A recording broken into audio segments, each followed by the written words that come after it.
Hey there, everybody. Welcome. It's Kevin Alexander here. I'm the podcast producer for the BBPS.com, Bits, Bytes, Pixels, and Sprites.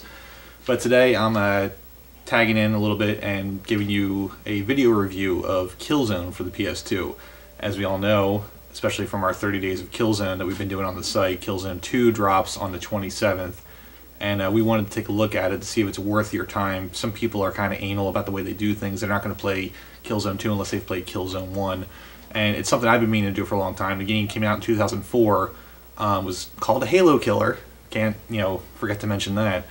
And I wanted to see, one, if it is a Halo Killer, which obviously time has told, 2020, Hind Vision and everything says that it wasn't. But is it still a good game? Is it worth playing? And should you play it before you play Killzone 2?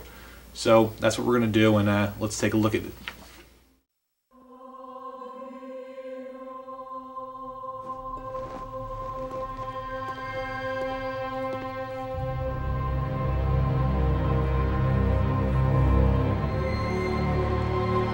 My people, sons and daughters of Helghan, for many years we have been a broken nation, shunned, oppressed, and conquered by those we sought to escape. 10 years ago, I asked for time, and that time was granted by you, the strength in my arm, the holders of my dreams. Okay, first things first. This game is really long. Really long. I mean, it's... According to my profile, I've spent about, 18 hours playing this thing. And I'm only about halfway through from what I've seen on guides and whatnot. So, what you're going to hear me talk about tonight is based on the first half of the game, of the single-player campaign.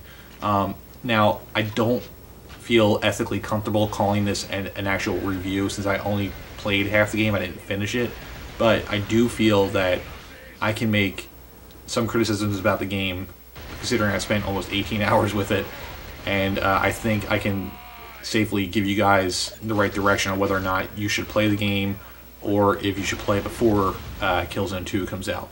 Alright, so Killzone. What the hell is Killzone? Who are you? What are you fighting? What's the story? What's going on in the game? Why are you shooting things? Right?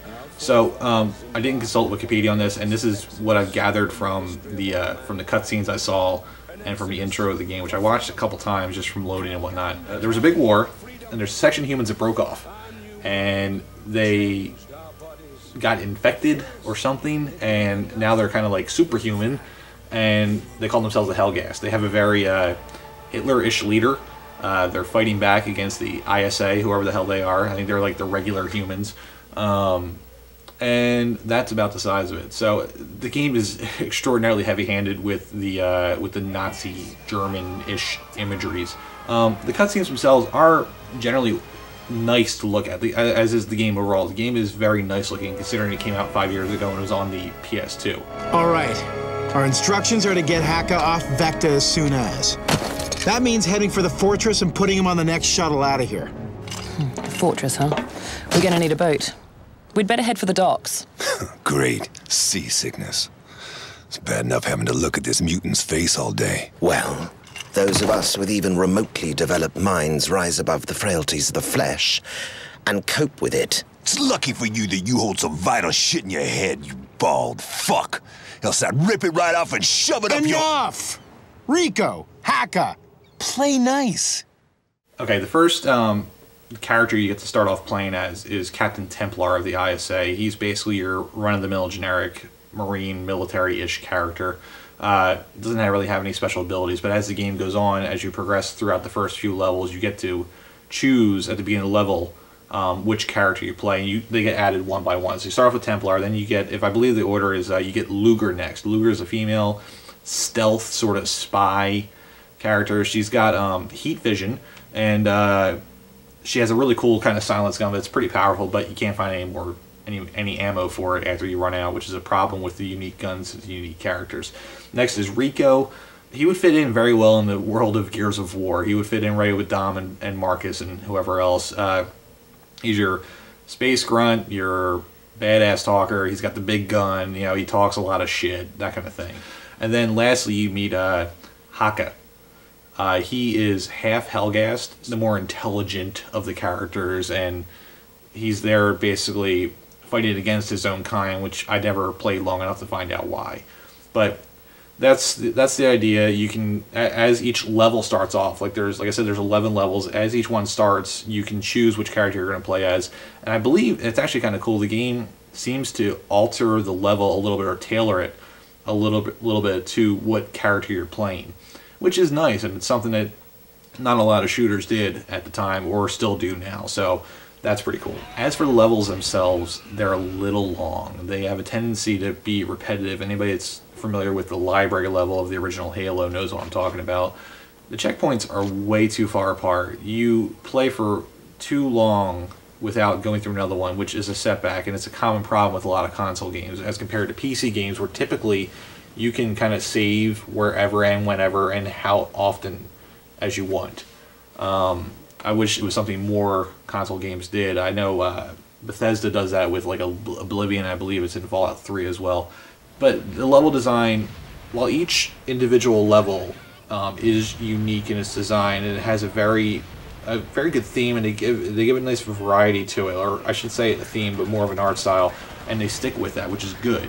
And the levels themselves are linear, and they're very heavily scripted, but to me that's not a bad thing. I loved Call of Duty 4, which I thought was one of the best games of that year, and that is also very linear and very heavily scripted. It can be done well, and this game does it fairly well.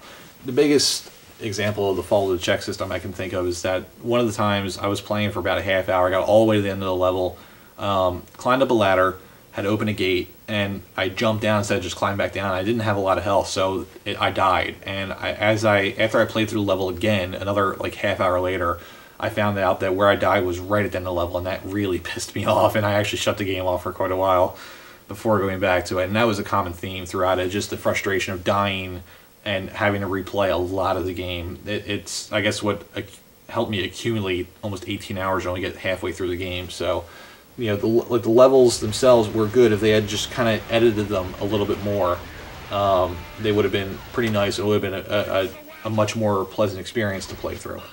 Generally, the gameplay is pretty darn solid. The shooting at first felt like more of moving a reticle around, like in a light gun game, instead of firing a gun and turning your body.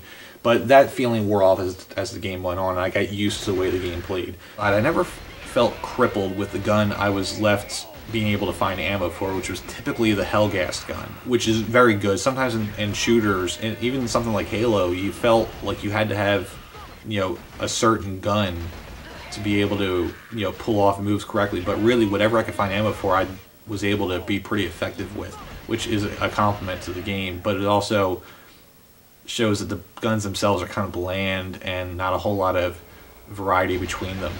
When I do look ahead to Killzone 2, I like to think that a lot of the flaws in Killzone 1 can be improved upon.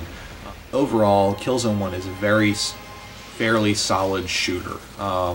And most importantly, though, I don't feel like you need to play it before you play Killzone 2. If you're really anal about the story but you don't have time to get to it, and you're really anxious to get to Killzone 2, just go to the Wikipedia page, and I'm sure you can catch up with whatever is there based on, you know, the narrative.